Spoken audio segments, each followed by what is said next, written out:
Tell me about your coach.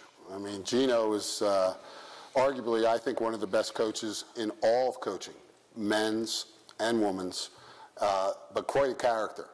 Very animated on the sideline. Looks like he's a very, very tough guy to play for, and yet I know people that know him and say he's the life of the party. He's a guy when he's off the court, has a lot of fun. Obviously, he's technical, very, very technical. I like a lot of things you guys do, especially your defensive side of the ball. Tell me about Gino. What attracted me to UConn was like what he thought of the team. He didn't sugarcoat anything. I went on my visits and he was like, listen, I'm not promising you a starting spot. I'm not promising that you'll play, but if you work hard, I feel like if you worked hard enough, you can earn that spot. So he was just straightforward from the beginning, and no matter what, if you watch one of the practices, if you watch one of the games, no matter what, he'll always act the same. He'll never put on a front or anything. He's always hard on you. And the thing is, what I learned this past year is if he isn't on you, if he isn't yelling at you, if he's saying that you're the worst player on the court, if he's not saying any of that stuff, then you know he doesn't care about you. Then that means you would be the worst player on the court. So if he's yelling at you and is on top of you about everything, then you know you're doing something right, even though he's saying you're doing nothing right. So knowing that kind of going into it is great. Like you said, off the court, he is the greatest guy.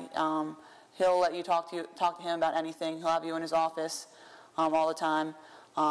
He's very intelligent. Not only with basketball stuff, but with stuff off the court as well. His opinion is always something you never would think of. I remember going through practices and going through different plays, and he'll point things out that I'm just like, completely wouldn't even think about it. Not only me, but our teammates would be like, oh my gosh, that could definitely work. And just to pick his brain and kind of learn what he's teaching us, and hopefully know as much as he does, just only helps on the court. Wow. Okay, so national champs, which is just phenomenal. It's a dream come true.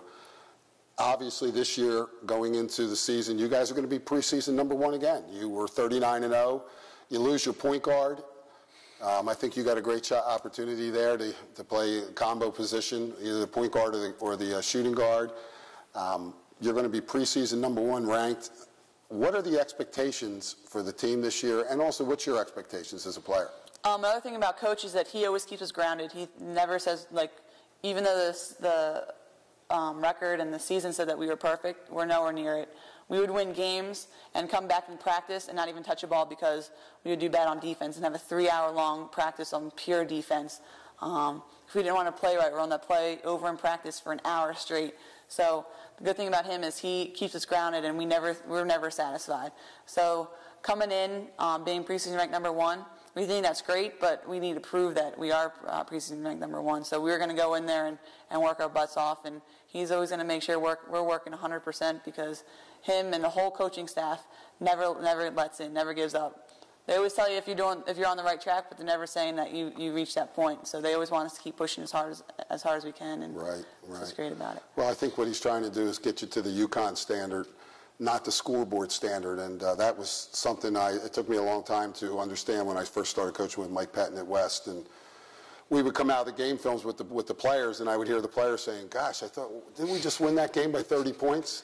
And they would come out of the film thinking, you know, by the way the tone of the voices were, that they lost the game. But the final thing is, Caroline, just expound a little bit. And being the national champs, you get a chance to go to the White House, meet our President Obama. What was that like? It was unbelievable. I mean, it is a once-in-a-lifetime experience. Like, whoever gets to meet the President of the United States. And I mean, we were watching, one of the huge things about our team is we set goals from the beginning. And when we were watching the presidential election, we were all saying, like, we need to meet him, we need to meet him, we need to meet Barack.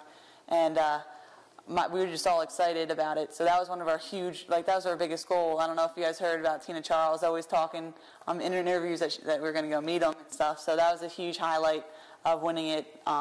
Not only winning it for the state of Connecticut, we got to meet the governor, and we had a parade for us in Hartford, and we're just showered with everything. And the fact that we got to go down to D.C., take a tour of the White House, and he individually shook every single one of our hands, and then eventually went down to shoot some hoops with us. So the fact that he kind of opened up the White House to us and opened up himself and being very personal, very, very, very, very, very nice, and he was just an unbelievable guy, and the words he said and how we were role models. He made it personal, saying that his daughters wake up, turn on SportsCenter, and see women on the TV. It was just an unbelievable feeling. I remember I was the first one to shake his hand, and my mouth was just wide open and in shock. It was kind of like the first time I went on the court for that first game. And he kind of giggled and was like, all right, how are you telling me your name and your position and what year you are?